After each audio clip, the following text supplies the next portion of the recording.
مریم نے یہ سب باتیں اپنے دل میں رکھیں۔ دوسری تلاوت مقدس لوکا کی انجیل، اس کا دوسرا باب 41 سے 51 آیات تک۔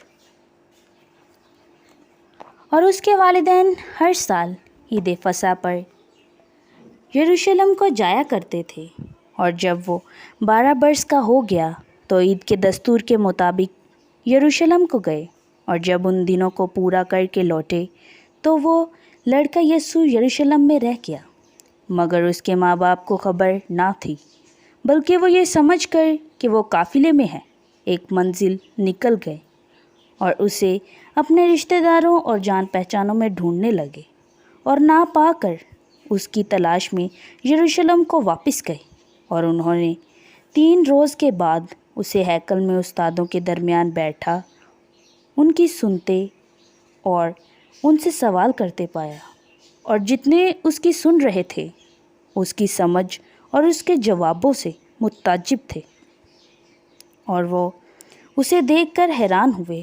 اور اس کی ماں نے اس سے کہا، بیٹا، تو نے ہم سے ایسا کیوں کیا؟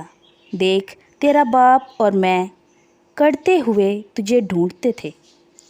اس نے ان سے کہا، تم مجھے کیوں ڈھونڈتے تھے؟ کیا تمہیں یہ خیال نہ تھا کہ وہ ضرور اپنے باپ کے گھر میں ہوگا؟ مگر جو بات اس نے ان سے کہی وہ اسے نہ سمجھے۔ تب وہ ان کے ساتھ روانہ ہو کر ناصرت میں آیا اور ان کے تابع رہا، اور اس کی ماں نے یہ سب باتیں اپنے دل میں رکھیں۔